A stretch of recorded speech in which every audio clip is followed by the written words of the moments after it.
जी मोहब्बत में आप तमाम देखने वालों को बहुत सलाम। आप सबको पता है कहानियाँ जो है खुदावंद के जलाल को ज़ाहिर करती हैं और मुबशरा रूह से मैं आज एक कवाली रिसीव करने को हूँ। आप सब भी सुने और बरकत पाएं। जी सिस्टर आपकी कवाली क्या है? इसी में आप सबकी सलामती। मैं गवाही शेयर करना चाहती हूँ कि खुदा के खादम पास्टर फयाजी मौजूद ना थे, तो एक बहन अपने बेटे को लेकर आई। वो बहुत ज़्यादा रो रहा था और उसकी तबीयत काफ़ी ख़राब थी, बेचैन था, कुछ नहीं हो रहा था। तो खुदा के खादम पास्टर मुंतज़िर मीर बिशप साहब जब यहाँ पर आए थे तो उन्होंने हमें मसा करके दे दिया था। तो वो मेरे घर में मौजूद था। तो मैंने, क्योंकि मैं इससे पहले किसी बीमार के लिए अकेली दुआ नहीं करती थी, मैंने उस बच्चे के सर पर जो है क्रॉस बनाया, उसके कानों के भीतर तेल लगाया, मसा किया और उस बच्चे के लिए दुआ की। तो खुदावंद यीशु मसीह के फजल से बच्चा चुप हो गया और उसकी तबीयत संभल गई और वो सुकून की नींद विदिन 3 मिनट्स में सो गया। मैं खुदा की शुक्रगुजारी करती हूँ कि खुदा अपने बंदा को, अपने खादम को इस्तेमाल करता है। जबकि उनका मसा किया हुआ तेल वो दूर दराज बैठे थे, उन्होंने इस्तेमाल किया और खुदा के फजल उसके जलाल को देखा। मैं उसका शुक्र करती हूँ। आमीन। सारा जलाल खुदा के बेटे यीशु के नाम को है। बेशक आप खुदा यीशु के बारे में कसरत से जानते हैं, उसके मौजूद की कुदरत को जानते हैं। वो पानी को मैं में और मैं को अपने खून में तब्दील करने की कुदरत रखता है। वो दुनिया को पाक करता है। उसने अपने शागिर्दों को बड़ा इख्तियार दिया है और हम शुक्रगुजार हैं खुदा के बंदा बिशप मुंतज़िर के लिए, जिन्हें खुदा भटकी हुई रूहों के लिए, बीमारों के लिए, कमजोरों के लिए, गिरफ्तार लोगों के लिए कसरत से इस्तेमाल करता है। मैं इस वक्त फैसलाबाद में उनका बेटा हूँ और मैं अपनी खिदमत के लिए और उनकी हमेशा आमद के लिए और हर उस इबादत में होने वाले हर मौजज़े के लिए खुदा की शुक्रगुजारी करता हूँ। खुदावंद आप सबको भी बड़ी बरकत अता फरमाए। से मैं नींद की गोली खा के सोती थी, मुझे नींद ही नहीं आती थी। लेकिन जब पापा जी हमारे पास यहाँ आए तो उन्होंने उस दिन यहाँ पे दुआ की। मैंने दुआ की कि यहाँ पे एक बच्ची है, वो डिप्रेशन में है, काफ़ी बीमारी है उसे। तो मैं उठ के खड़ी हो गई। उन्होंने जब दुआ की तो मैंने, मेरी ना वो सुकून की गोली जाती रही है। हालेलुया।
जलाल को जो है वो जाहिर किया और चंद दिनों के बाद ही खुदा ने इनको इस खुशखबरी से जो है वो आसूदा किया और आज खुदा की शुक्रगुजारी करते हैं कि खुदा ने इस जोड़े को जो है वो ब्लेस किया और औलाद की बरकत से जो नवाजा है। खुदावन हम सबको जो है वो ईमान में कायम रहने की तौफीक अता फरमाए। आमीन।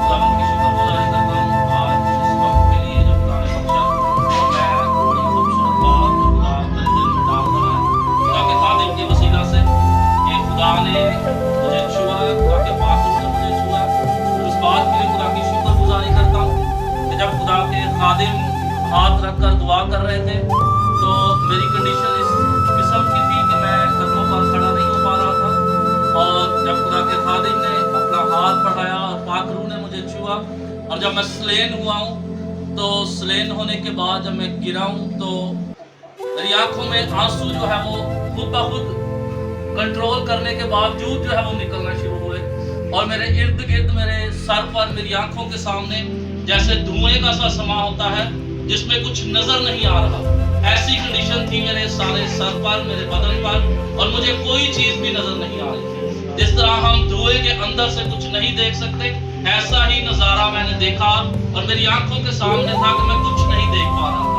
लेकिन चंद लम्हों के बाद जब ज़ारों के तार मेरे आंसू निकल रहे थे तो खुदा ने मेरे बदन को हल्का किया और उसके बाद मैं रूटीन के साथ हर एक चीज को साफ तौर पर देख रहा था। ये खुदा की शुक्रगुजारी है। मैं इस कुदरत के लिए खुदा के नाम को इज्जत और जलाल देता हूँ। खुदा के खादिम के वसीला से ये बरकत जो है वो मेरी जिंदगी में जारी हुई। आमीन।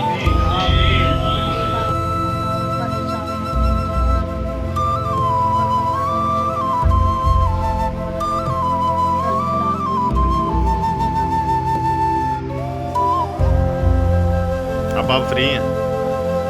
हालेलुया। सारा जलाल। हालेलुया।